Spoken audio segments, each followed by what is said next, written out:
Bismillahirrahmanirrahim. Assalamualaikum warahmatullahi wabarakatuh. Alhamdulillahi rabbil alamin. Wassalatu wassalamu ala rasulillahil karim. Nabiyyina wa sayyidina Muhammadin wa ala alihi wa sahbihi ajma'in. Wa ba'd. Saudara-saudariku, dimanapun berada, Alhamdulillah kita sangat bersyukur pada Allah Subhanahu wa Ta'ala yang telah melimpahkan nikmat begitu ruah kepada kita sampai dengan detik ini di kesempatan Ramadan, dan Alhamdulillah kita diberikan kemampuan untuk meningkatkan ibadah yang menghiasi hari-hari dan malam-malam Ramadan yang kita dapati sampai detik ini. Semoga Allah Subhanahu wa Ta'ala berkenan menerima seluruh rangkaian amal ibadah yang kita tunaikan sampai dengan detik ini. Teman-teman, di antara keutamaan dan keistimewaan Ramadan seperti pernah kita ulas adalah bulan yang menghadirkan limpahan kesempatan untuk bermunajat kepada Allah Subhanahu wa Ta'ala. Di antara munajat itu dapat kita arahkan khusus untuk memohon ampunan Allah Subhanahu wa Ta'ala. Dengan kata lain, Ramadan adalah bulan kesempatan untuk bertaubat kepada Allah Subhanahu wa Ta'ala. Ramadan adalah bulan untuk memperbanyak permohonan ampunan kepada Allah Subhanahu wa Ta'ala. Namun demikian, penting untuk kita bersama mempelajari lagi bahwa taubat adalah bagian dari ibadah. Istighfar bagian dari ibadah. Layaknya ibadah, maka ia memiliki cara, memiliki adabnya, memiliki aturannya. Salat, ibadah, memiliki aturan. Membaca Al-Quran, ibadah, memiliki aturan. Berdoa, ibadah, memiliki aturan. Maka taubat pun ketika digolongkan pada ibadah, ia memiliki adab, memiliki cara, memiliki aturan. Banyak diulas untuk bertobat, tentu mesti ada pengakuan, mesti ada penyesalan, mesti ada kesadaran untuk memperbaiki diri dan berkomitmen untuk berbuat lebih baik dibandingkan dengan hari-hari yang telah berlalu. Menutup yang salah dengan yang soleh, membuktikan kepada Allah bahwa kita telah berubah. Itulah inti taubat. Namun yang jarang dikaji adalah tentang dua jenis dosa yang penting kita ketahui, sehingga dengan pengetahuan itu kita memahami dengan baik bagaimana caranya bertobat, memohon ampunan terkait dengan jenis dosa yang mungkin pernah kita kerjakan dalam berkehidupan. Secara umum teman-teman, dosa dibagi pada dua bagian. Secara umum, yang pertama, dosa seorang hamba kepada Tuhannya, hubungannya langsung dengan Allah Subhanahu wa Ta'ala. Alaqatil makhluk bil khaliq. Hubungan antara makhluk, yaitu kita semua yang tercipta, dengan Khalik, Allah Subhanahu wa Ta'ala yang menciptakan kita. Ada banyak perintah-perintah secara langsung dari Allah kepada kita, khususnya berupa perintah pengabdian, ibadah, kebertuhanan kita kepada Allah Subhanahu wa Ta'ala, yang kadang juga direspon dengan respon yang kurang baik, atau bahkan ada yang tidak menunaikannya. Contoh, saat Allah perintahkan kita menunaikan sholat, maka ada sebagian hamba yang tidak mengindahkannya. Bahkan bukan hanya malas, dia tidak menunaikan sholat seperti yang Allah perintahkan. Tentu itu melahirkan dosa. Allah perintahkan dia untuk mengkaji Al-Quran, membaca Al-Quran, bahkan belum punya waktu yang cukup untuk sekedar membacanya. Allah perintahkan untuk berpuasa, bahkan ia belum punya kekuatan untuk memotivasi dirinya demi menunaikan apa yang Allah perintahkan itu. Hal-hal demikian adalah hal-hal yang terkait langsung hubungan kita secara vertikal dengan Allah Subhanahu wa Ta'ala. Maka apa yang dilakukan dalam hal tobat yang dimaksudkan? Yang pertama, tentu kita menengadahkan diri, kita bersimpuh kepada Allah Subhanahu wa Ta'ala untuk memohon ampunan sempurna kepada Allah dari semua dosa-dosa yang terkait hubungan kita langsung dengan Allah Subhanahu wa Ta'ala. Bagaimana cara melakukannya? Ada beberapa metode, ada beberapa cara. Di antaranya bisa kita lakukan melalui sholat. Karena hakikat dari sholat yang kita kerjakan, di dalamnya berisi banyak doa. Di antara sekian ragam doa, wujudnya adalah permohonan ampunan kepada Allah Subhanahu wa Ta'ala. Dalam ruku' kita meminta ampunan, baik membacakan subhana rabbiyal azim wa bihamdi, ataupun subhanakallahumma rabbana wa bihamdika Allahumma gfirli, ya Allah ampuni aku. Pun demikian, bahkan dalam sujud juga ditemukan kalimat yang serupa. Duduk di antara dua sujud, kalimat pertamanya Rabbi gfirli, ya Allah ampuni aku. Bahkan di pembuka salat dalam iftitah, Di antara sekian rangkaian doa iftitah, salah satunya adalah doa taubat, permohonan ampunan. Allahumma ba'id baini wa baina khataayaya kama ba'adta bainal masyriqi wal maghrib. Demikian selanjutnya hadis terkait. Ya Allah, aku mengakui banyak dosa yang aku kerjakan, banyak kesalahan yang aku perbuat. Mohon jauhkan aku antara dosa yang telah aku perbuat sejauh Engkau pisahkan timur dan barat. Aku tidak ingin berjumpa lagi. Aku ingin berpisah dengan dosa itu. Aku ingin dibersihkan ya Allah selama hidupku. Dilakukan dengan salat, dan dengan itu Allah berkenan menggugurkan semua keburukan yang pernah kita lakukan. Demikian saat seseorang di era Nabi datang kepada Rasulullah SAW sebelum Nabi menunaikan salat, dan dia berkonsultasi telah melakukan satu kesalahan yang fatal. Maka karena akan tiba waktu salat, Nabi SAW meminta orang ini untuk menahan diri sejenak. Ketika menunaikan salat, kemudian turunlah Al-Quran surah ke-11 Hud ayat 114. Aqimis salata tarafain nahar wa zulafan minal lail innal hasanati yudhibna sayyiat. Tunaikanlah olehmu salat baik di kesempatan siang ataupun juga di kesempatan malam. Sungguh salat itu adalah perbuatan yang baik. Salat-salat yang kau kerjakan, subuhkah, zuhurkah, asar, maghrib sampai isya, bahkan salat-salat sunnah itu adalah hal yang baik, bernilai pahala dan berpotensi menggugurkan dosa. Hal yang baik, bernilai pahala, berpotensi menggugurkan dosa, disebut dengan hasanah. Jamaknya disebut dengan hasanat. Lawannya sayyiat. Maka hasanah itu akan menggugurkan sayyiat. Hasanah yang saleh bisa menutup yang salah. Maka Allah tegaskan, innal hasanati, sungguh kebaikan-kebaikan bernilai pahala itu, yudhibna sayyiat, itu akan menggugurkan, menghilangkan segala bentuk keburukan-keburukan. Maka setelah Nabi menunaikan salat dan tuntas, orang ini berkonsultasi lagi, bagaimana dengan status kesalahan saya Rasulullah? Maka Nabi memberikan komentar, kama qala, bahwa Allah sudah menurunkan ayat, dengan engkau menunaikan salat, dengan bermunajat kepada Allah, istighfar, betul-betul serius bertobat, Allah berkenan mengampuni dosa-dosa yang pernah dilakukan dalam hidup. Maka inilah salah satu fungsi salat. Fungsi salat bermakna taubat. Jadi bukan sekedar hajat. Wasta'inu bis sabri was salah.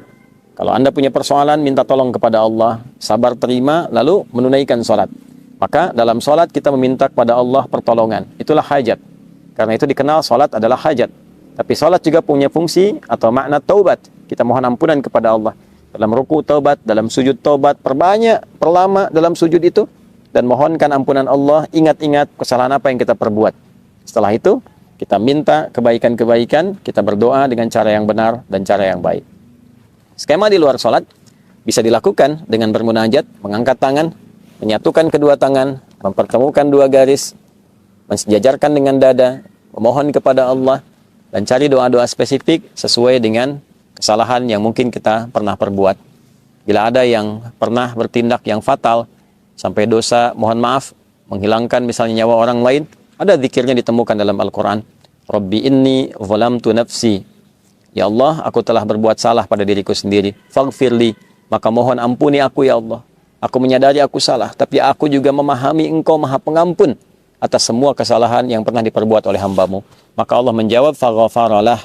Maka Allah berkenan mengampuni dosa yang pernah ia perbuat. Itu adalah sanad atau ijazah doa yang bersumber atau berasal dari Nabi Musa alaihissalam. Ketika terjadi peristiwa yang tidak disengaja, Nabi Musa mengingatkan dengan menampar, tapi kekuatan yang diterima oleh pemuda yang kena tamparan itu menyebabkan dia meninggal. Maka refleks Nabi Musa kemudian memohon ampunan kepada Allah Subhanahu wa taala, ya karena ketidaksengajaannya, bukan dimaksudkan untuk menghilangkan nyawa atau dimaksudkan melukai orang lain. Maka yang paling penting bagi kita adalah ada sanad doa di dalamnya. Seorang Nabi, Rasul punya sifat maksum, dijaga oleh Allah. Dijaga, diperbaiki, diluruskan. Tentu ketika diizinkan perbuatan itu terjadi, salah satunya adalah untuk melestarikan doa bagi hamba yang bukan Nabi, bukan Rasul, dan melakukan kesalahan yang serupa. Ada lagi dosa-dosa yang cukup luar biasa fatalnya.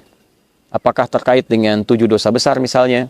Ya, di dalamnya ada kemusyrikan, ada perzinaan, ada pembunuhan, dan lain sebagainya. Maka kita bisa temukan di Quran surah ke-39 misalnya, di ayat ke-53. Qul ya ibadiyalladzina asrafu ala anfusihim la taqnatu min rahmatillah.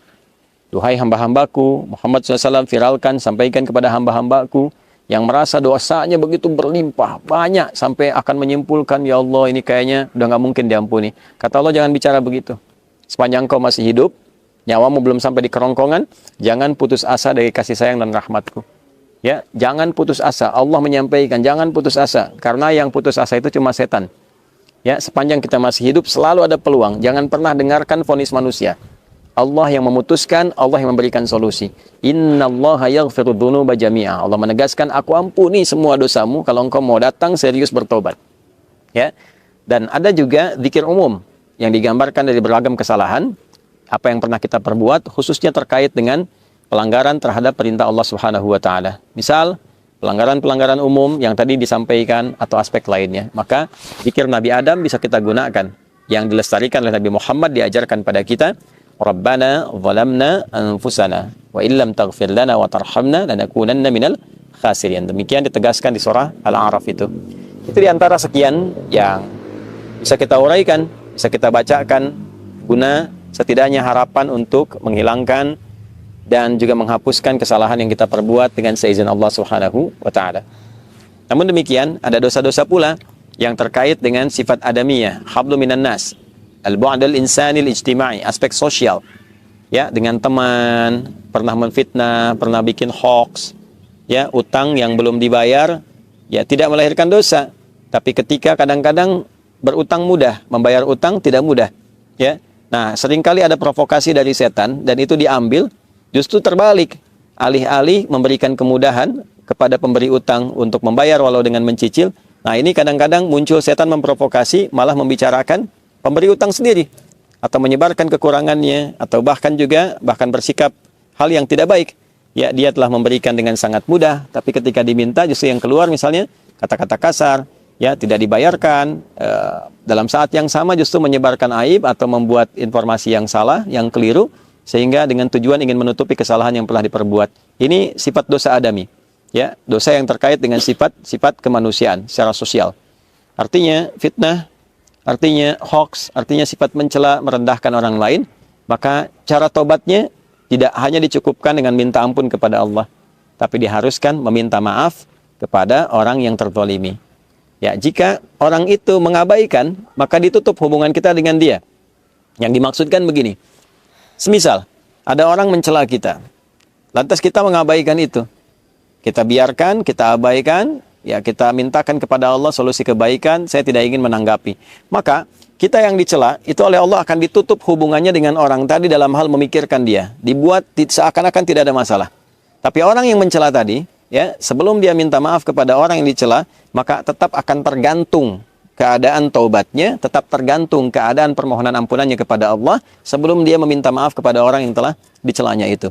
Nah, karena itu di bulan Ramadan, bulan baik, bulan permohonan ampunan, bulan taubat, kita mesti memahami skema ini. Tidak cukup dengan kita mengatakan, ya Allah ampuni saya, pada bagian yang kedua ini lantas selesai. Hubungan dia dengan Allah selesai, tapi dengan orang itu belum selesai. Ya, bagaimana faktor belum selesainya? Di hadis Muslim, riwayat sahabat Abu Hurairah radhiyallahu taala anhu, bila ini tidak diselesaikan di dunia, maka di akhirat bisa terjebak pada potensi kebangkrutan yang disebut dengan muflis, orang yang bangkrut, karena pahala dia ditransferkan kepada orang yang pernah dizaliminya. Tu'khadhu hadza min hasanati wa hadza min hasanatihi. Dia berbuat salat, lantas dia mencela orang lain, maka pahala salatnya diberikan kepada orang yang dicela itu. Demikian selanjutnya, sampai tiba ada yang fa in faniyat hasanatu, habis modal kebaikannya, tersisa keburukannya. Misal, pahala salat habis, baca Quran habis, tersisa pahala bikin hoax, ya, tentang orang lain. Maka dosa orang yang dihoaxkan itu dibicarakan, diturunkan martabatnya, diambil dosanya, ditimpakan kepada pembuat hoax itu. Faturiha finnar, maka dicucilah dulu dia di neraka dari keburukan-keburukan yang pernah ia kerjakan itu. Maka dari itu teman-teman sekalian, penting bagi kita untuk saling memaafkan, untuk juga memotivasi diri mau meminta maaf. Untuk memaafkan itu sesuatu yang rasanya tidak terlampau sulit.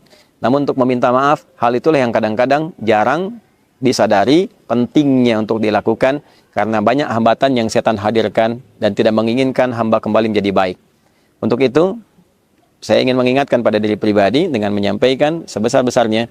Yang pertama, mohon ampun pada Allah Subhanahu wa taala. Yang kedua, meminta maaf pada teman-teman semua dimanapun berada, yang boleh jadi dalam setiap tindakan, perilaku, tutur kata berpotensi menyakiti, melukai, atau juga menghadirkan hal yang kurang berkesan dan berkenan. Mohon dimaafkan, mohon sebesar-besarnya diberikan pengertian, dan semoga Allah Subhanahu wa taala mengampuni dosa-dosa kita semuanya. Allahumma taqabbal minna innaka antas sami'ul alim wa tub 'alaina innaka antat tawwabur rahim. Tubna ilaika ya arhamar rahimin taubatan nasuha waghfir lana dhunubana wa kaffir 'anna sayyi'atina wa tawaffana ma'al abrar. Wa sallallahu ala sayyidina Muhammad wa ala alihi wa sahbihi ajma'in. Wa akhiru da'wana alhamdulillahi rabbil alamin. Adi Hidayat, Rabiati Khairatun Hisan dari Mira. Assalamualaikum warahmatullahi wabarakatuh.